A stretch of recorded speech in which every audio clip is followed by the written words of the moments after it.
He needs that money. That money has to keep coming in if you're going to live like this. It's not that expensive, though, but... He's only 46. But he does this with everything, man. He's got $1 million watches. I don't think he buys every pair. You gonna give them to him? Putting lies on my name, putting lies on me and my team and my family, and hurting my business. We're not talking about millions. We're talking about billions of dollars. We can't do that. So this is my first time ever filing a lawsuit against a media company. Shopping, spending money, living life. Money made. Joe Rogan has responded critically to the new revelations about Floyd Mayweather's bankruptcy, highlighting how excessive spending can ruin even the richest athletes. He pointed out that financial success does not excuse avoiding responsibilities like taxes, referencing Mayweather's IRS issues and suggesting that unchecked luxury and poor financial planning lead to collapse. Money to the IRS. How much does he owe? It's in the $20+ million range. It's a lot of money, man. But it's not something that he's been, it's not like deception. No. It's just neglect to pay. Neglect. And it's also like, I think, and there is like a truth to this. He makes so much money. There's probably a point when they're like, hey, it's time to pay your taxes. And you go like, all right, here's a check for $25 million. That's an incredible amount of money. And then they go, that's true, but you owe 50 more. And he's just like, that can't be right. I've given you $25 million. Yeah, he's bought over 100 luxury cars from the same dealer and always pays in cash. He has $15 million worth of cars. Floyd Mayweather Jr.'s legal move against Insider Incorporated signals a dramatic turn in his public narrative. At the heart of this defamation claim lies an article that challenges the legitimacy of a colossal $42 million real estate acquisition allegedly involving the boxing icon. The lawsuit contends that the publication deliberately distorted the facts of Mayweather's business dealings, framing him as dishonest or misleading about his wealth. The 62-building claim, if legitimate, would represent one of the largest individual real estate deals in recent memory, yet the article questions both the existence and financial logistics of the transaction, leaving Mayweather's credibility hanging in the balance. His legal response seems tailored to reinforce his standing not just as a sports legend, but also as a formidable entrepreneur. I know you guys want to talk about real estate. Only thing I'm doing is answer the question. That is a real estate question. Okay, so out of 48 years, I'm 48 years old, and I've never sued a media outlet. The media outlet throughout my life has bashed me, talked bad about me, spoke bad about my family. Now, I've always been judged because how I have presented myself when I'm promoting a fight. You cannot judge me for entertaining the people when I'm promoting a fight. Judge me for the person that you know. You can't judge me if you don't know me. So that's no different from people in this room may want to do a deal with me. But if someone going out there putting lies on my name, putting lies on me and my team and my family and hurting my business, we're not talking about millions. We're talking about billions of dollars. We can't do that.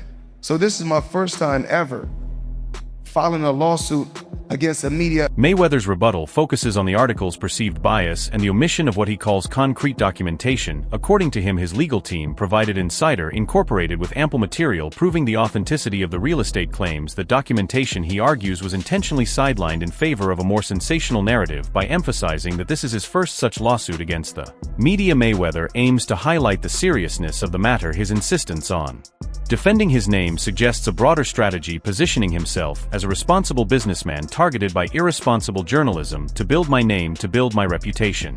And I'm not gonna let anyone go out there and smear my name and talk bad about me, talk bad about my family, or talk bad about my company.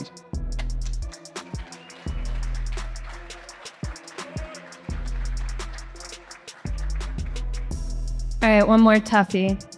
So Nothing is tough. no? Okay. After being in the sport of boxing, dealing with the sport of boxing, there's nothing that's tough. Fair. So that article sparked rumors that you are bankrupt. How do you respond to that? I don't think you have publicly responded Well, yet. everybody's entitled to their own opinion. I mean, if we call having 2 private jets, owning 100 buildings, being able to do what you want to do, if that's bankrupt, then I'm pretty sure everybody want to live like that.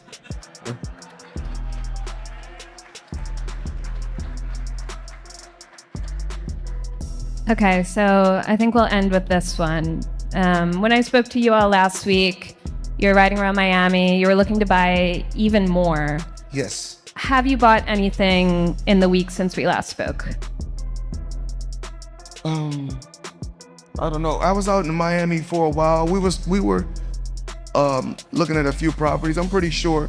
Stephen A. Smith's commentary adds fuel to an already blazing controversy. He underscores the lack of transparency surrounding Mayweather's business operation, suggesting that public perception does not always match reality. While Smith does not outright discredit Mayweather's lawsuit, he hints that layers of complexity lie behind the flashy headlines and massive dollar signs. His skepticism stems from how often Mayweather's business ventures seem driven by optics rather than fundamentals. The implication here is that while Mayweather may present himself as a business mogul, the underpinnings of those ventures might not withstand close scrutiny. Count the amount of examples where I saw people getting laid off, and then I see somebody come up right behind and get some contract. Business does business. You never know what's behind the goal of a business per se. What you do know is the work that you put in. If you're smart enough, what value comes with that work. And then at the same time, you also pride yourself in being very, very reasonable. I haven't, and I'm not going to talk about my contract negotiations with ESPN. They are ongoing. I think the talks have been very pleasant. I think we're making progress. We'll see what happens. If it works out. 50 Cent's remarks hit hard, drawing attention to the missing evidence behind the real estate claim rather than focus on defending his financial credibility with detailed contracts or bank documentation. Mayweather is leaning into legal threats. This strategy invites scrutiny. To critics like 50 Cent, the lawsuit is more of a smokescreen than a legitimate grievance. It is framed as a power move meant to intimidate detractors, rather than establish truth, and in a culture already skeptical of celebrity wealth narratives, these doubts resonate with an audience increasingly wary of what lies behind glamorous facades. As we have already seen, 50 Cent has been very involved in critiquing, taking shots at Floyd Mayweather, and when this came across his desk, he did nothing other than that. If that's the case, it's going nowhere, because you didn't do the deal, champ.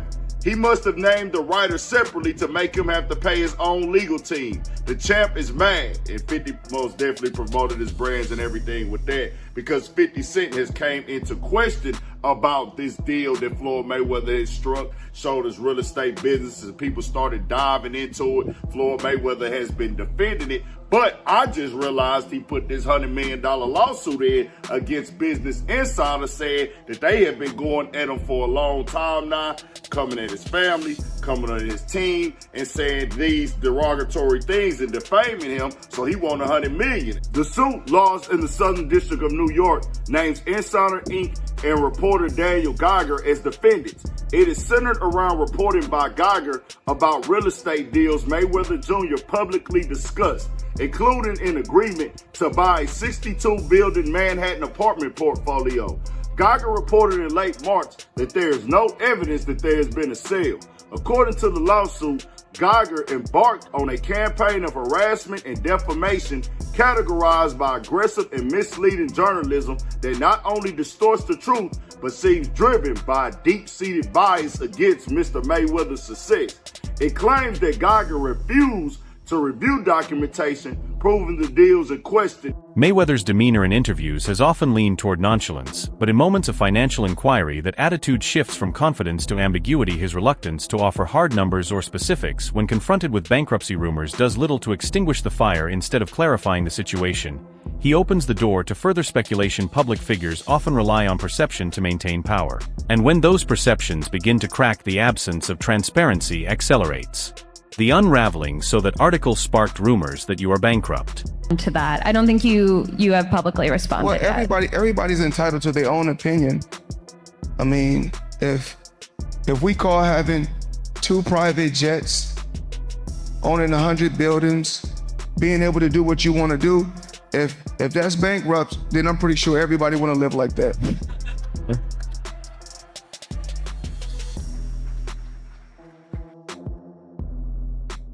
That last statement was a fact. If that's bankrupt, I'm sure a lot of people want to live like that. I'd sell a few of them planes, especially if I was going bankrupt. But yeah, wouldn't be a bad lifestyle to have. Now, Floyd Mayweather isn't the most articulate person. He does not articulate himself the best. This has been well known throughout his career. He is a prize fighter.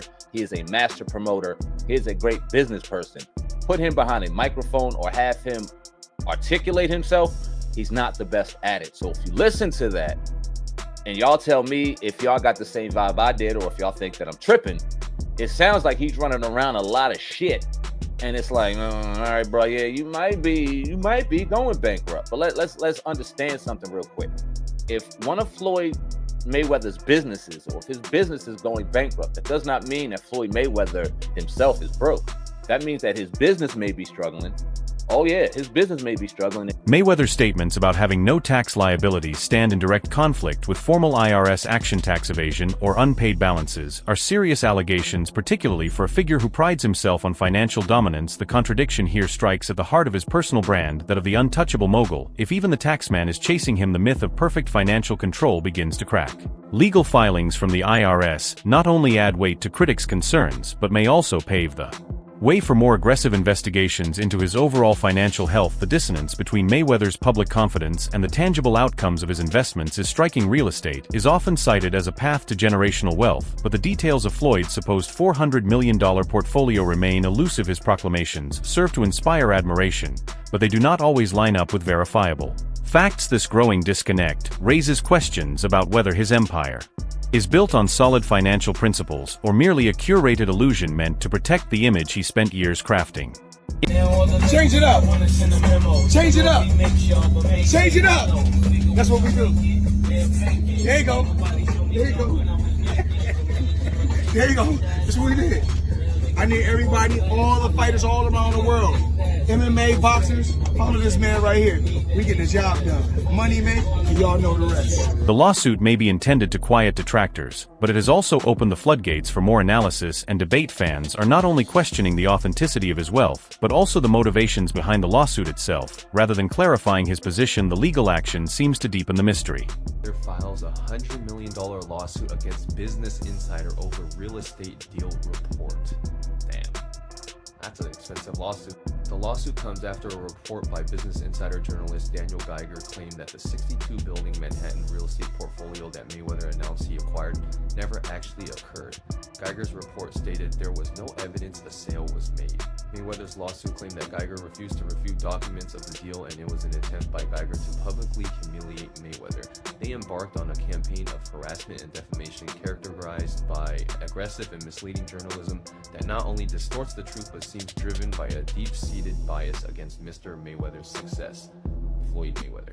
No, damn well he did not write that. And why would he? You know, he's talking about himself in third person. That's so cringe. Business Insider has provided a statement to Front Office Sports saying, "We will vigorously defend against this meritless attempted In the ring, Floyd Mayweather's undefeated record and defensive brilliance have cemented his place among boxing's greats. However, outside the sport, his recent behavior has stirred controversy. His bold claim of owning over $400 million worth of real estate was swiftly debunked when public records failed to support the statement. This revelation has not only sparked disbelief, but also disappointment among his supporters. Many now question whether Mayweather is more focused on maintaining an image of grandeur than on being transparent about his actual achievements. A reason at the beginning of the year, Floyd Mayweather decided to tell us all that he bought a bunch of apartment buildings in Upper Manhattan.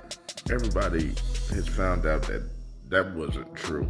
Apparently, it's not that hard to figure out who owns property. This is not an indictment on Floyd Mayweather as a boxer. He is one of the best boxers we've ever seen. Anybody who is privy to Floyd Mayweather's antics outside of the ring knows Floyd ain't bought no goddamn apartment buildings in no Upper Manhattan, bro. We knew that when he told us. I'm not sure who Floyd Mayweather thought he was fooling. Nothing about Floyd Mayweather outside of a boxing ring says savvy. I'm sorry. This is the same Floyd Mayweather that 50 Cent told he would donate $50,000 to the charity of his choice to read Harry Potter. He bought $400 million worth of apartment buildings in Upper Manhattan. Come on, Floyd. The people who was living in apartment buildings, the second they heard that Floyd Mayweather bought their building, they was on the phone with property management. Like, what's really? I will pay $10,000 a month, but I won't pay $10,000 a month to a nigga. Floyd, you can't just do that with Upper Manhattan apartment buildings, bro. Tell lies like that about the projects, man. You gotta do that to the hood, man. Ain't nobody going for that shit in Upper Manhattan, Floyd. You should have knew better than that, my boy. But then again, you are Floyd Mayweather. Oh, man. Anybody with common sense knew that. There was a time when Mayweather's financial dominance was as impressive as his boxing career. He earned over $1 billion through major pay-per-view bouts and high-profile sponsorships, yet instead of securing his fortune through smart investments, his wealth was funneled into extreme luxuries. From fleets of exotic cars to custom private jets, his lifestyle became a constant showcase of extravagance. Unfortunately, this relentless pursuit of flash appears to have come at the cost of financial security. Now signs of instability are surfacing, raising concerns that his fortune may not be as solid as once believed. Mayweather's financial path seems eerily similar to that of former heavyweight champion Mike Tyson, who lost his fortune to unchecked spending and unwise decisions. Tyson's lavish habits became infamous, and Floyd appears to be treading down the same road. Despite different personalities, both athletes used wealth as a public statement, but beneath the glamour, financial cracks are visible. Mayweather's frequent flaunting of luxury items mirrors Tyson's past, suggesting he may be repeating the same mistakes that once brought another legend to bankruptcy. About the Miss Jackson situation, we seen Marcos Maidana looking focused, more so focused on his baby and everything. So those are a lot of the minor takeaways. But my major takeaway from this whole thing, ladies and gentlemen, is I was quickly hit with an emotion of nostalgia. You know what I mean? Because seeing Floyd Mayweather with all this money and cars and clothes and hoes and yada, yada, yada, it just kind of reminded me. There was a small segment in that episode that stated that a lot of fighters believe in their immortality. You know what I mean? We've seen this before. So the question I ask, we have seen this movie before. Boxers traditionally going broke. You know, they start off well, so flamboyant with all this money and all these cars, and they have businesses they invest in. There's something special, you know, at least in their minds they are. And then after either retirement or near retirement, or after the fight game has left them, traditionally boxers go broke, ladies and gentlemen. And I'm not saying this is going to happen to Floyd Mayweather, but I swear on everything, man, I hope it doesn't happen to Floyd Mayweather, because Floyd Mayweather is going to go down in the halls of history, ladies and gentlemen, as possibly top 3 to top 5 to top 10 of. Concerns about Floyd's judgment are not just coming from critics, but from within his own family. Jeff Mayweather, a respected trainer and close relative, has openly expressed confusion over Floyd's unpredictable financial moves. His impulsive investments, particularly in high-risk real estate ventures, suggest a lack of clear planning. Rather than relying on sound advice, Floyd seems to be navigating complex markets on ego alone. This reckless approach raises valid questions about how much of his wealth is genuine and how much is an illusion. At one point, Floyd's fame was fueled more by his wealth and extravagant lifestyle than his boxing skills. Massive paydays and constant bragging kept him in the spotlight. But now, as signs of financial decline emerge, the illusion is fading, and people are finally seeing through the show. Whether the highest paid athlete, not the highest paid boxer, the highest paid athlete in the world. I had the opportunity and pleasure to be around him for many years. I was his personal shopper. I was a personal friend of his family. One of my greatest memories of being just lucky enough to even be around that environment was watching him train. Watching Floyd Mayweather train is a masterclass in discipline. It is a masterclass in work ethic. It is a masterclass in this is how you execute and get stuff done. Every rep, he hits it hard. There's not one lazy rep. He does everything at such a high frequency, so elevated. I'm like, goodness gracious, watching this man train, it's like, that's how I want to train for life. I've been to the club with Floyd where we leave in the club 3-4 in the morning and he's still going to hit his 6 miles. He'll have all the cars follow him and he's running down the. All right, everyone. Stay tuned for the latest in boxing news, highlights, events, and stories. Subscribe to Glove Lord and turn on notifications so you never miss an update. Be sure to watch our other videos too. Until next time, take care and stay safe.